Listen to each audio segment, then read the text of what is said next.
think the only thing that's really clear to me is that Russia didn't do it. To understand geopolitics, you must have the freedom to be honest. The More Freedom Foundation podcast. Hello, Rory. How's it going? It's going very well. How are you, Rob? Pretty good, pretty good. I've returned from my Puerto Rico vacation to New York City to find that it's T-shirt weather in February, and I'm enjoying it. Well, you must have taken the weather home with you. I guess so. I think there were a few. There was some bitterly cold New York times when I was in Puerto Rico at the beginning, and then it just seemed like it was nicer weather than Puerto Rico by my cold weather preferring lights for most of the time I was there. But yeah, I'm happy to be here. We're in the 50s or 60s, which I couldn't tell you what that is in Celsius. How many books did you get through? I read like 2 or 3 books, which was good. Didn't write as much as I wanted, but that's often the case when one goes on vacation. So, on your holidays, were you involved in any hybrid warfare? Not that I noticed, but something can always be happening. But that's what you would say. Yeah. That's the right answer. Oh, true enough. Well, I mean, Puerto Rico's certainly got a fraught relationship with the United States, and just by virtue of being a gringo who goes down there to spend money, might be contributing in a somewhat imperial activity, but nothing got blown up. Nothing got blown up. Is there anything you'd like to talk about that got blown up that has lots of potential people involved? I want to talk about Nordstream. It's famously a set of 2, or I guess it's 4, pipelines going underneath the sea between Russia and Germany. And on September 26th, 2022, these pipelines were blown up. And in the months that have come after that, the Nord Stream pipelines, which were already a huge topic of geopolitical contention, and we'll get into that a bit, became sort of an enduring mystery. I honestly didn't expect to ever hear about Nord Stream again after that September 26th blowup, but it just keeps bouncing back into the news. Most recently, through the work of Seymour Hersh, a formerly lionized but now somewhat less seriously taken investigative journalist who published a large piece on the Nord Stream blowup on February 8th, entitled How the Americans Blew Up Nord Stream. It's a snappy title, straight to the point. Indeed. And it's back in the conversation, at least for a week or so. So I thought it'd be interesting to talk about Nord Stream one last time. The question of who did blow it up, sort of who benefits, who might have wanted to do this. And I think just to say at the outset, I think this remains a pretty unsettled issue. I think the only thing that's really clear to me is that Russia didn't do it. But as to who did, that I think remains very, very open. And while perhaps Seymour Hersh did us a service by publishing this article and getting it back and getting Nord Stream back into the conversation, I don't think that his story really holds water. So Seymour Hersh got a lot of recognition for his reporting of the Vietnam War, if I'm correct. Well, he's 85 years old, I believe. Wow. And it's not just coverage of the Vietnam War, it's coverage of one of the biggest stories of the Vietnam War. Probably could be wrong, but I would guess from my somewhat historical sense of events that there's 2 events that convinced the American public to give up on the Vietnam War and turn against it, or at least that section of the American public that did. One of those was the Tet Offensive, which was actually a failed offensive by the Vietnamese, by the North Vietnamese, but was actually so wide-reaching that it made people seem a bit hopeless. The other revelation was the My Lai massacre, which was, the exact details escape me, but my understanding was that a platoon, or perhaps a larger body than a platoon of U.S. soldiers, got set loose on a Vietnamese village, killed a lot of women and children. It's quite brutal, quite awful. And that story was broken by Seymour Hersh. Seymour Hersh is also the guy who broke the story of Abu Ghraib in 2004, the Iraqi prison where U.S. soldiers were torturing Iraqi civilians and other folks who had been accused of stuff. So this is very much in his wheelhouse, exposing, horrible things the American military is up to. Yes. And in some cases, he's been entirely on point. The My Lai and Abu Ghraib cases in particular were confirmed over and over and over again, legitimately horrific things that the United States did that have become truly historically significant events. I think there's a lot of folks who point to Abu Ghraib as the point at which the Bush administration and the United States really and truly lost the Iraq War. So he's a guy who's got real historical significance. Unfortunately, the consensus is that he probably should have hung it up in his late 60s after Abu Ghraib. He could have just taken victory laps for the rest of his life. And instead, he has been deploying an arguably diminishing sense of judgment towards a series of more and more fantastical stories about the evils of the U.S. government. I made a distinction in a YouTube short, and I think this gets to why I just don't buy this story that Seymour Hersh is selling right now about this convoluted plot that the United States used to blow up these pipelines. And it's, I tend to believe Seymour Hersh when he talks about the United States being brutal or incredibly negligent or just plain stupid. What I find a lot harder to credit are his more recent tales of incredibly sophisticated, carefully put together, crazy plans that actually work to do exactly what they were planned to do. Is it Bin Laden was in prison in Pakistan? I've heard this. Oh, is this another? He wasn't in a compound, he was in prison, and then the Americans just, executed him. There was no, threat to the soldiers in any way, is what he's claiming. That's, that's another Seymour Hersh revelation. I haven't actually gone through all the details of this. And if you go back to the 70s and the 80s, there are a lot of Seymour Hersh revelations that haven't been as fully confirmed. But it's really only honestly, if you want to talk about bin Laden stuff, I find it very easy to believe that they killed bin Laden rather than actually have him come back and testify about things like... Well, yeah, that's the last thing you want. The extent to which Saudi Arabia was actually directly responsible for 9/11. I think everybody was happier for him to get shot in the face and dumped out of a helicopter rather than reveal those sorts of things. So I don't know the details of Hersh's reporting around bin Laden. Bin Laden's killing, I'm sure, I'm not sure, but I wouldn't be surprised if the official story we have of that is inadequate. But what he's really caught a lot of flack for, and I say this as somebody who's often described as being, pro-Assad. I don't think that's accurate. I think Assad is a bad man, but I think what the United States and other Western countries have done to try to unseat Assad is a lot worse than anything that Assad has done. So I'm described typically as pro-Assad. I do have some questions that I feel haven't been completely resolved about some of the Syrian chemical weapons attacks. So that's already pretty far out there by the context of U.S. political commentary. Seymour Hersh put out a very elaborate story talking about how one of the most directly and commonsensically attributed chemical attacks to Assad was actually this really elaborate plot involving Turkish intelligence and U.S. intelligence, and actually the chemical weapons came from the Turks somehow, and it's just all the stories that Hersh has been telling over the past decade are just so convoluted and require so many things. So America's enemies never do anything bad. It's always secretly America. Would that be right? He goes story by story, but that's certainly a theme.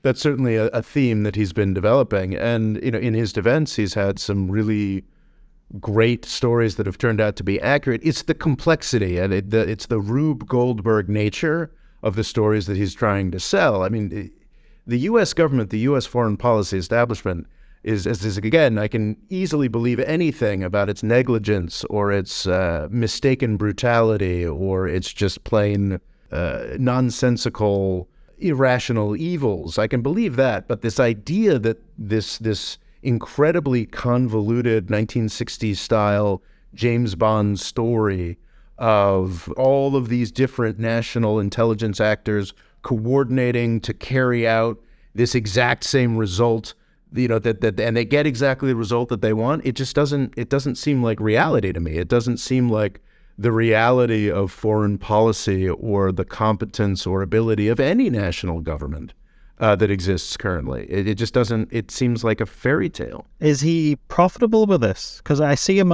He seems to be doing the rounds, and it feeds into sort of a very precise paranoia at the moment. Not necessarily always contrarian, but there's a lot of people that are believing a lot of Russia's side, and I feel like this is exactly what they want to hear.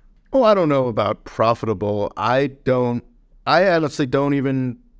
I think Seymour Hersh probably believes this. I think he found a source who seemed credible enough to him and sold him this incredibly ridiculous line for any number of reasons. I think one of the most amusing points that I saw made on Twitter was that actually, if the United States actually had done this and was looking to throw more chum in the waters, sort of make things look even more confusing, well, at this point, Seymour Hersh's reputation is so degraded that him putting out a story describing exactly what they had done would actually help to hide the U.S.'s tracks. Like the old UFO trick?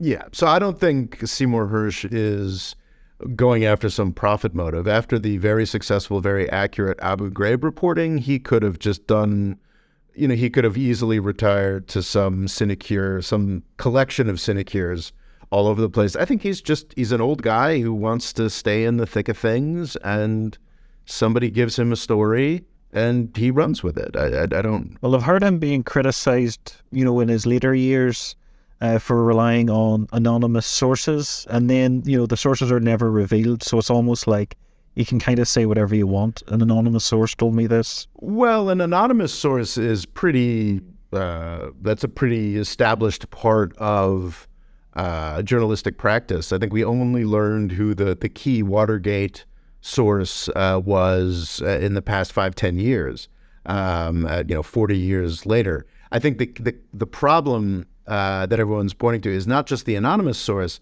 but also the single source. So he's not, if you can have an anonymous source, if you go around and back it up in other ways, this story that this anonymous source is telling. But if you look at this, and others have pointed this out, it's pretty key that Hersh published this story on his Substack rather than with a more respectable institution that would actually do some fact checking and whatnot, because it's just incredibly thin. He's got this very convoluted story from this one source, and then he's got a series of blanket refusals from everybody else involved. Of course, he's asking, the government of Norway, the CIA, Anthony Blinken's office, did you guys blow up Nordstream 2? And obviously they're going to deny it. But you need, in journalism, if you're basing everything on an anonymous source, you do need some other, and I'm no journalist, I don't know the details of this, but you need more than one source. You need more, there needs to be more to it. And there just isn't in this Substack post. It's really... How does a Substack differ to traditional journalism? Well, Substacks are essentially personal blogs. They are, I'm not sure, Rory, if you're old enough, but before Twitter, before YouTube, before there were blogs, so that was like a big thing. And that was sort of just as I was coming into sort of full adulthood, I guess around the turn of the century. You had a weird ecosystem of folks, some who had real bona fides, maybe they were professors, maybe they had once had some time in government or something, who would start commenting on these things. But because it was a new enough thing, there were, kids in college who put together blogs, and it would sort of be news aggregators or whatnot. And they didn't generally have editors. They were usually sort of single single source folks, writing for themselves. What Substack is this interesting sort of way for people to bail out of Twitter or the bloggers to bail out of all the media organizations they had subsequently been hired to. So Substack is sort of like a return to blogging. So I think the understanding is that these are the views of the person writing them, backed up by whatever the credibility of the person writing it is. Whereas if something is published in the New Yorker, which is where I think Seymour Hersh usually works, or had previously worked, maybe he's no longer invited to contribute there any longer, or CNN or the New York Times, you're dealing with an editor and a publisher. Often the editor, if there's anonymous sources in the story, the journalist will converse with the editor will know who those sources are and the justification behind that sort of thing. So that there's a chance the editor knows that person and then can vouch for them? No, Lord, no. So the journalist will say, well, my anonymous source is, Lieutenant Jimmy, whoever. Oh, yeah. So the editor will know but not reveal the source. Exactly. So then, the editor will be like, listen to or read a transcript or talk to the journalist, and they have a relationship of trust, and they're like, yeah, okay, it looks like Lieutenant Jimmy would know what he's supposed to have known, and obviously we can't reveal Lieutenant Jimmy's. So that's my understanding of it. So there's a quality standard you have to surpass. Yes, and Seymour Hersh has not passed that quality standard. So a Substack is say whatever you want, essentially. Yeah, and I fully support it. I think it's great. I think it's free speech. I think but not a lot of people are trying to break incredibly geopolitically significant, high stakes, high value news on Substack. It's usually more like media reporting or like, this is my opinion of a bunch of news stories that have been actually put together by other journalists, or like deeper analysis of like some socio-political aspect of something. It's not generally, but Substack is just a company that is putting this stuff out. So I think we should probably talk about Nordstream and its significance, because I think people tend to poo-poo this. One thing that Seymour Hersh points out in his article that I think is entirely accurate is that the Nord Stream pipelines were very geopolitically significant, and the U.S. government hated them. I think Hersh does one of the smoking guns seems to be Biden basically saying, if they invade Ukraine, we're going to cancel Nord Stream 2. And then when he's pushed on it, he's a bit like, oh, we'll just get rid of it. Like, don't worry, it's gone. If Russia invades, that means tanks or troops crossing the border of Ukraine again. Then there will be no longer a Nord Stream 2. We will bring an end to it. Yeah. So specifically, the reason why the United States hated Nord Stream and the reason why Germany, this is often portrayed as like Germany betraying the United States or betraying Europe or something like that, which honestly, judging from how the first part of this century has gone, I think the Nord Stream pipelines, and they are two separate pipelines, two separate projects. Yeah. So 1 and 2? Yeah, Nord Stream 1, I think, was 2 pipelines, and then Nord Stream 2, I believe, was also 2 pipelines. So yeah, Nord Stream 1 has been running for several years, while 2 was nearly finished or just about finished before this happened. I think it was physically finished. And it had just gotten caught up in the politics of the Russia-Ukraine war.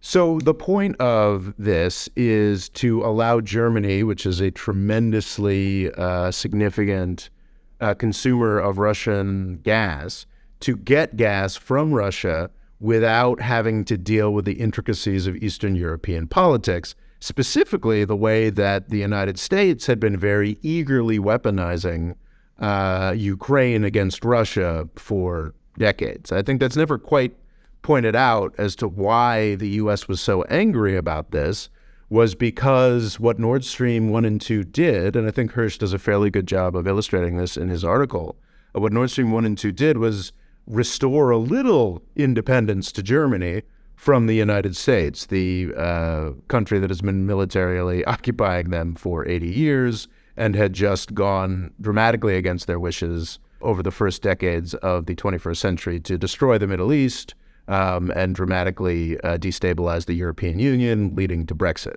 So it's strange to me the way that this is described in U.S. commentary, as if this was some kind of sinister, evil thing that Angela Merkel had done. You know, seeing these tweets that are like, oh, this completely discredits Angela Merkel. And it's like, no, man, like she had a very rational policy of trying to liberate the Germany and Europe more broadly from the United States, not entirely, just to an extent.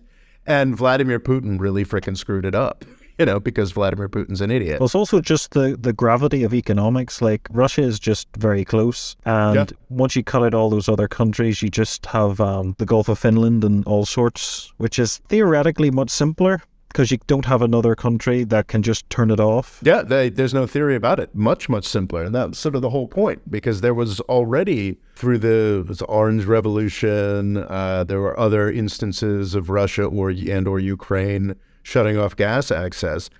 It just didn't, Germany quite rationally didn't want to be entirely dependent on Eastern Europe and Eastern Europe's relationship with Russia, and of course Eastern Europe's relationship with Russia, as Donald Rumsfeld, you know, famously pointed out by talking about New Europe versus Old Europe, was very much a pawn of the United States, and it was quite elegant and quite simple to sort of Nord Stream around it. So Nord Stream 1 was put in place in 2011.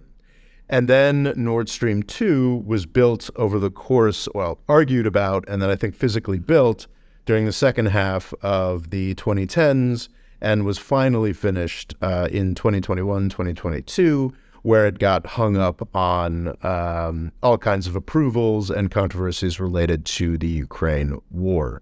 I think it is worth pointing out that whereas Nord Stream 1 happened before Russia's initial invasion of Ukraine, all of it was put in place, Nord Stream 2 entirely was planned, built, and put in place after Russia's invasion of Ukraine, which I think is very interesting, does absolutely make Germany's decisions here look much more pro-Russian and sort of anti-Ukrainian, but also I think indicates just how important this was to Germany and Germany's attempts at independence. Do you think all of Eastern Europe is purely puppeted by America? Because you can understand why a lot of them would really detest Russia. I know Poland relies very little on Russian gas, for instance, when, you know, we know all too well Germany was very happy to take it. Oh, I don't think it's a question of the United States being entirely the puppet masters of Eastern Europe. I think this very Nord Stream question, my favorite pet theories are that Poland or the Baltics or some oligarch within, you know, one of those countries or Ukraine itself actually carried out this bombing, and the United States is just covering it up. So I absolutely do think that that Eastern Europe has its own foreign policy, its own interests. I mean, this gets the question of NATO expansion. 100%. I 100% understand Eastern Europe's interest in being in NATO and having this very high degree of protection from Russia. That all makes perfect sense to me. What makes a lot less sense to me is what the United States gets out of this, other than selling weapons. And I think what people tend to assume is that Russia was going to just be naturally evil and was just going to have this level of threat without the United States providing all of this endorsement and threat to Russia that it did through NATO expansion. So, of course, like I don't think that these Eastern European politicians are doing, you know, the wrong thing or acting out of anything other than what they see to be their nation's interest.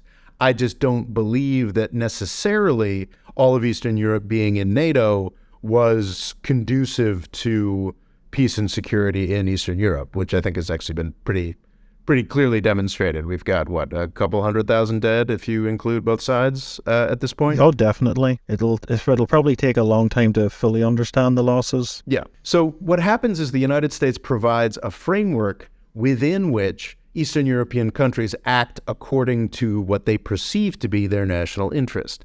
And since the 90s, the United States has continued to act in such a way as to enable Eastern Europe to take the most aggressive and most anti-Russia line imaginable. And that wasn't necessarily the right thing to do, as far as I'm concerned. But that's a much, much broader issue. I think for the purpose of what we're talking today, Germany's interest in pursuing its own national interests and the broader idea of Eastern and Western Europe's slight increase of independence from the United States, figured it'd be better to be able to have a bilateral relationship with Russia over the gas that they were buying from Russia rather than a infinitely multilateral relationship. And that was sort of the point of Nord Stream 1 and Nord Stream 2. I actually talked a lot about Nord Stream 2 in 2021 because I saw it as a really significant step for U.S. empire. The fact that Joe Biden was considering, and Republicans and Democrats in Congress were massively supporting, the idea of sanctioning Germany. This is an ally, nominally an ally, sanctioning Germany for the effrontery of trying to make its own decisions about its own energy policy was just kind of extraordinary. I mean, Germany is among the wealthiest, the second wealthiest U.S. ally, right? Nominally a independent actor on the world stage. And the United States was going to sanction German and Swiss companies for building an oil pipeline. It really struck me as kind of an incredible step forward in the evolution of U.S. empire. I've probably talked about my vision of the Thucydides trap before. This idea that so Thucydides trap is famously used by a bunch of U.S. national security freaks to talk about, well, because of Thucydides, China and the United States are naturally going to go to war.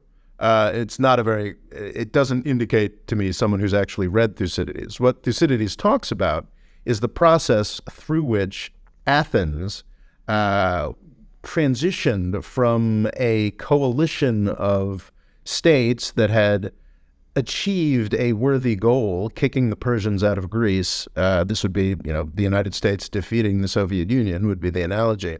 And then Thucydides illustrates the process through which that sensible coalition is morphed by the most powerful country, Athens, into a quite repressive or even genocidal empire that then goes on to lose. So I'm always looking for examples of the real Thucydides trap and the United States taking steps further into that, transitioning from a positive coalition that has done good things into a repressive empire that keeps even its strongest allies from doing what they want to do. So even before the invasion, in 2021, it was clear to me that Nord Stream was this really interesting flashpoint between the United States and Germany, where Germany was quite palpably in the process of losing its independence. And that would be its independence from the United States. And that would be a really interesting dynamic to think about and talk about throughout the 2020s if Russia hadn't been stupid enough to invade Ukraine and create certainly a smaller and less effectual threat to European independence than the United States, but incomparably more savage, brutal, and obvious one than the United States. So what exactly has Seymour Hersh claimed has happened? So he claims that Joe Biden personally, as well as a surprisingly large selection of high-powered administration staff, just the fact that all the names that are included here in this foreign policy planning committee, they're all indications of just how fanciful this is. So it seems like half of the agencies in Washington, D.C., that's an exaggeration, but a large number of agencies in Washington, D.C. were aware of this plot to very convolutedly use U.S. Navy assets to blow up these pipelines.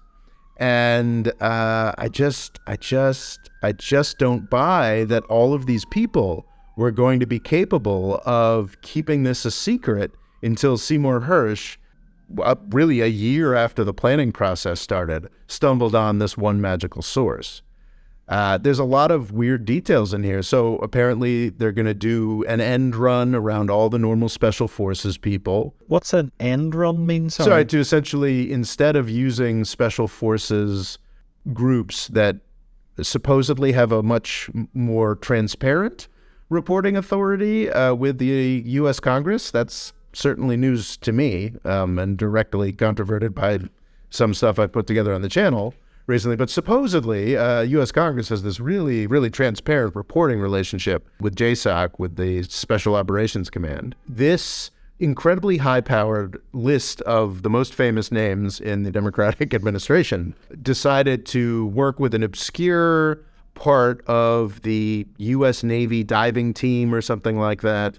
And then they worked with them, and they worked with the CIA, and they worked with Norway, the government of Norway, to secure some aerial and naval bases to put in place this very convoluted plot. So what Hersh alleges is that the bombs that went off in September, almost October of 2022, were actually surreptitiously laid during a major NATO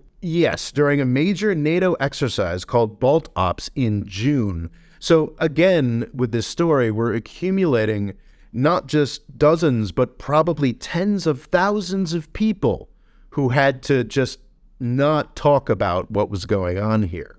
I suppose within the context of Bolt Ops, it would have been completely okay for a bunch of Norwegian ships to go out and just drop something that they weren't talking about. But it's just, do you see, like, they're just like adding layers and layers and layers of complexity. Yeah, it just doesn't... That they don't need to? It's just not... It just doesn't strike me as credible, frankly. That we'd only have one source for this. So if this revelation were to come out, as it has now been out in the public sphere for over a week, then we should get some confirmation of it, right? I mean, some Norwegian sailor, some Norwegian investigative journalist, somebody being like, yeah, that's pretty much what happened, and we've heard nothing. So this is what's alleged, that the bombs were laid in June. In the late moments of the planning, they were supposed to be laid in June and just be on a 48-hour fuse. But no, Biden decided that was too soon after Bolt Ops. So Biden himself apparently put down a diktat that, and this is just a week before the bombs were laid, or a couple of weeks before the bombs were put down. Actually, we need some really convoluted system by which we can set these off months later at some point of our choosing. So again, we're getting into James Bond sci-fi stuff. I'm sure there are aspects of the U.S. military-industrial complex that have the capacity to do this, probably have had the capacity to do something like this since World War II.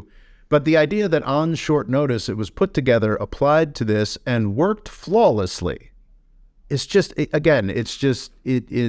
a comic book version of how these things actually work. And it doesn't comport with my sense of what the U.S. government's capabilities are, frankly. It does. It is just overly complex, and it feels like you could put a very small ship of elite soldiers, diving experts and explosive experts, do it within that time. It does seem like the most weirdest way possible to go about this. Well, it's interesting. In the initial fervor after the explosion, probably the most attention anybody has ever and will ever pay attention to the Nordstream explosion, the United States and sort of broader media were very interested in the truly farcical idea of pinning this on Russia. And at that point, they were talking about, well, it had to be Russia because it obviously wasn't the United States. We're the good guys. We don't do terrorist bombings. And only Russia and the United States could be capable of this because it was so complex and it was so deep, and you needed to have the kinds of resources that only the U.S. and Russia have in that area. But that's actually subsequently been disproven.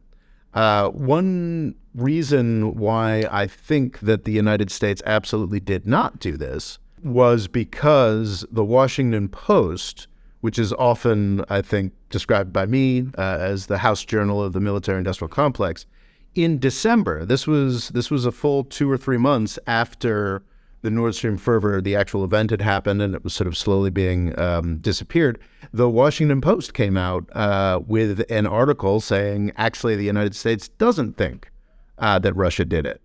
And it's kind of surprising to me if the United States had done it and was actively trying to cover up the fact that they had done it, they would not be providing the multiple government sources to Washington Post reporters to say that actually we don't think the Russians did it, which I thought was, and there was a passage within that kind of completely disproved the narrative of September, which was saying, oh, it's so complex, you only have to, you need to have some super complex state entity to do this. Actually, the article went so far as to imply that it actually could have been a non-state actor, which is something I believed all along. So it's apparently 80 meters down. That is fairly significantly down there. But oh yeah, it's still a big danger.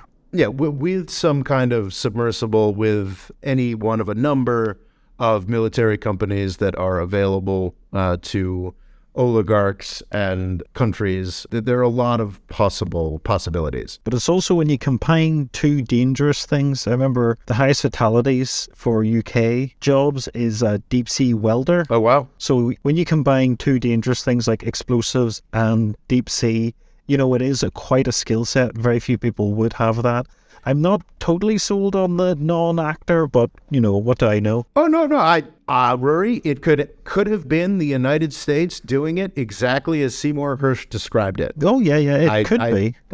It could be. That could have been it. It could have been Joe Biden himself, in a submersible. I don't know. Probably not that.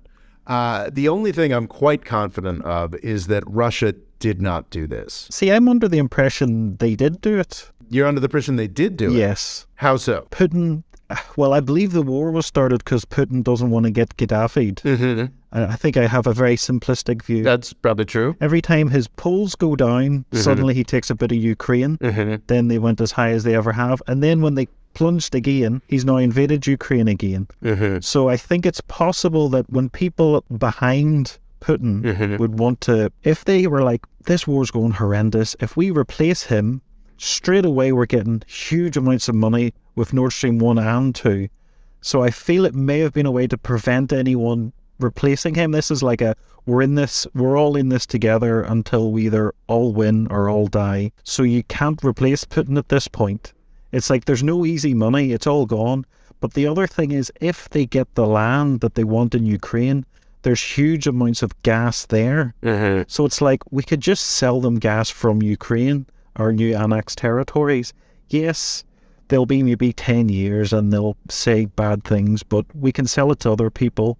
We can sell it to India. And then eventually, because if you consider Germany did start up Nord Stream 2 after Crimea, it's possible given enough time they will, and it's significantly cheaper to build a pipeline on land than it is on water. So it could be we've cut the brakes, we're all in this together, and you can't replace me. But that's just my theory. I mean, that's an interesting theory.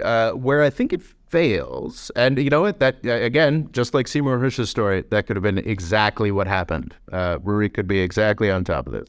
I think where that fails is in the assumption that Russia's going to do well enough in this war to take out Ukraine entirely.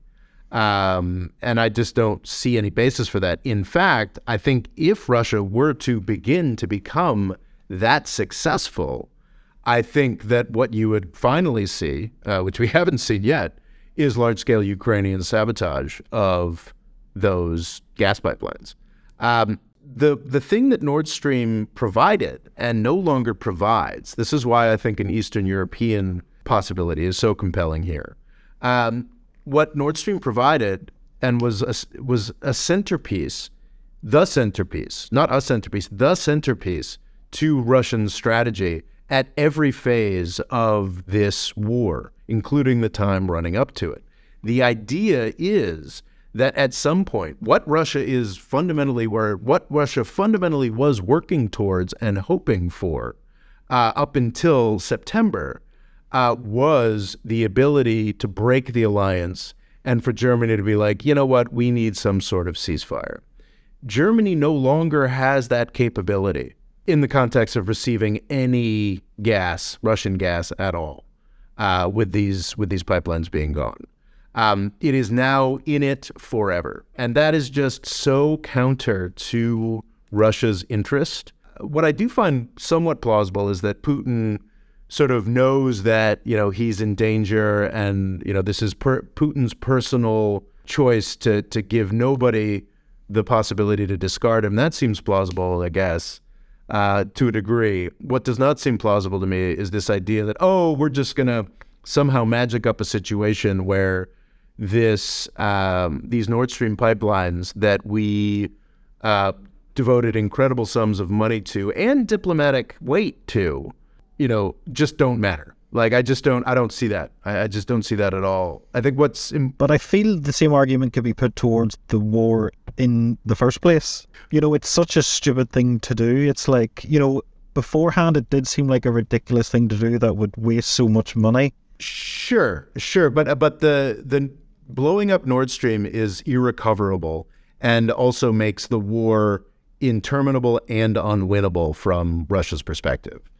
So it just seems really unlikely to me. So the cost of these pipelines was only, a mere, keep in mind, this was the Russian government, not the U.S. government, so these figures actually do matter, was a mere $11 to $12 billion, I think, for Nord Stream 2 and presumably something similar. But these were also incredible diplomatic feats that are now impossible. Oh, yeah, they're both gone, both Nord Stream 1 and 2. The chances of Germany eventually, just saying, screw Eastern Europe, we want gas from Russia, that's still conceivable. I could imagine that. But the chances of Finland, Estonia, Lithuania, and Latvia allowing this, because my understanding of the geography is that these Nord Stream pipelines, even if they're not on Finnish or Estonian territory, is that they are very much going through Estonian, Finnish, probably just Estonian and Finnish waters. So the negotiations that would have to take place in the aftermath of Russia's invasion of Ukraine. So these are not pipelines that can be rebuilt. These are not, and I think they're sort of existentially important for Russia's entire strategy. And blowing up these pipelines basically, actually, if you look at the timeline, they declared the mobilization on 21st of September. Well, that's interesting. So if they declared the mobilization before the pipelines were blown up, well, that could go either way. Because I was going to say, if the mobilization, I could have seen the mobilization happening as a response to this blowing up, because Russia now realizes they're absolutely screwed and they have no choice but to win in Ukraine. Because I think that's the point. I think that's the point that you've made that's very accurate, is that without the Nord Stream pipelines, Russia has no option but to conquer Ukraine. And that's... Mm-hmm. Well, I don't know if it has to conquer all of Ukraine. If it holds what it currently has, it would be very happy. Well, no, but you were talking about, if it's going to be able to sell gas across Ukraine in the context of an angry Ukraine, without the Nord Stream pipelines, it has to conquer all of Ukraine. And I think that's sort of doubling down, that's sort of making the war permanent, isn't honestly in the U.S. interest. I think it's mostly in the Eastern European interest. And it's certainly not in the Russian interest. But that's my take. And, you could be, Seymour Hersh could be completely right. You could be entirely right, and it really was Putin's solo choice. But I find that really, really unlikely. Was it the Norwegians, since they had a pipeline just open up very soon before it? Hersh makes that suggestion that the Norwegians are because the Norwegians were very interested in that, because if Northern Europe isn't buying gas from Russia, then they'd be buying it from Norway, yeah. And, that's possible. It just doesn't seem very on brand for Norway to go blowing up a German pipeline. Call me crazy. Yeah. So you think it's the Poles? I think it could be the Poles. I think it could be the Baltics. I hadn't really thought about... But yeah, you have a lot of people that don't like Russia there. Yeah. I mean, I hadn't really teased it out much, Rory, but, potentially it could be the United Kingdom. That was sort of an interesting theory. But I think I still think most likely some coalition of non-state actors paying for a very well-equipped set of mercenaries, took this out because they want the war to keep going. And that's very effectively the result that has been reached. Would it not be better to keep it going if you want to keep the war going? I wouldn't say so at all, because the potential for a peaceful resolution for Russia, in Russia's benefit, where it can still sell gas unimpeded no matter how angry Ukraine is with the settlement, just sort of ends. How would you say that keeping the Nord Stream pipelines would have? Well, I thought it would bankroll Russia so they're able to stay in the fight longer. So you're coming over to my side of things then. You think it couldn't possibly have been Russia to have... Oh yeah, but if you destroy it, then Russia will be out of the fight sooner. So you can't prolong the war. Or you don't. So Russia definitely didn't do it then, is what you're saying. I'm not saying that. I'm just saying if it was actors wanting to prolong the war, it's not how I'd go about it. If I wanted to prolong the war, it's exactly how I'd go about it, I would say, is blowing that up. I said when this happened in September, I said that if Russia did it, we'll have proof within a couple weeks. Instead, 3 months later, we had the United States government admitting we had no proof that Russia did it. And if the United States had done it, we would have just never heard about it again. Instead, we've heard about it multiple times, not just because of Seymour Hersh and whoever his source was that planted this story, but also because the U.S. government decided to give the Washington Post enough ammunition for a story in December saying that they didn't do it. So I think it's much more saying that the Russians didn't do it. This is in a U.S. publication. So I see this as very similar to do you remember the Dugin assassination? I don't, I'm afraid. The daughter, I think mistakenly, they intentionally meant to assassinate this philosopher guy who, depending on who you ask, is or is not super central to the Putin philosophy, and he's got a Rasputin-y look about him. He does, and I looked into it briefly years ago, and it's mostly just warmed over Halford McKinder, which I find to be pretty wrong about everything. But he's supposedly a significant figure. The Ukrainians, so there was an attempted assassination, presumably on Dugin, that actually took out his daughter, which is not something, you might be envisioning a child in pigtails. That's not what this was. She was actually a pretty... In the late 20s? Oh, I thought she was more middle-aged, but I think she was also a pretty... oh, yeah, she was an adult. She was an adult and also a pretty vehement Russian propagandist as well. So this is not... It's tragic or unintended, but not. Well, it's sort of seen almost she maybe would have grown out of it at one point. She was more just following her father, and, by his age, she mightn't be as pro-Putin, but who knows? Yeah, I don't know the details of that. But another one of these situations where U.S. government sources going to a high-profile, I can't remember if it was the Times or the Post, high-profile, fairly serious news publication, and saying, we just want to emphasize that A, the Ukrainians did this, and B, we did not, and we had nothing to do with it. So, because your question earlier, you were talking about the Eastern Europe, is it all puppets of the United States? It emphatically is not. They have their own national interests. And what the United States has done has provided a huge platform for them to pursue their national interests against Russia in the most violent way possible, to the extent that even the U.S. government, even the U.S. military industrial complex, occasionally wants to rein them in.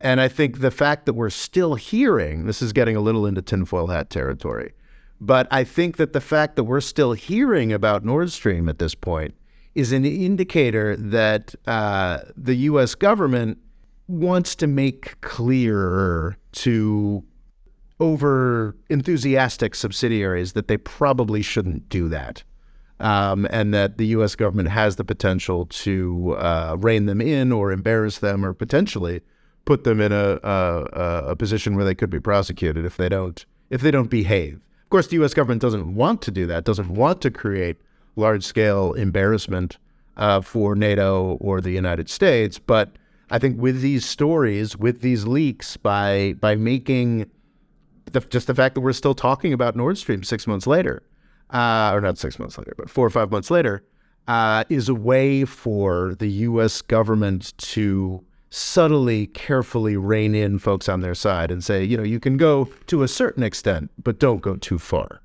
Are you surprised that it hasn't been talked about more? Because it did seem like it completely died down until this article arose. Well, it came back in December, and it keeps popping back and forth. I'm surprised that it's being... So I'm pretty convinced that NATO or a NATO-aligned actor did it. So I get surprised every time I hear about it again in Western media, frankly. I would think that we... Might suggest it was Russia all along then. No, they're the complete opposite because... no, okay, maybe, yeah. The fact they keep bringing it up, you'd think if it was, a NATO ally or NATO itself, they would try to keep it quiet. But then why would there be that December article bringing it up specifically to say Russia didn't do it? I mean, this is the Washington Post, U.S. government sources specifically saying we have no proof Russia did it. Reduce the hybrid warfare. I think Russia would like people to talk about it more to, make us fear them more.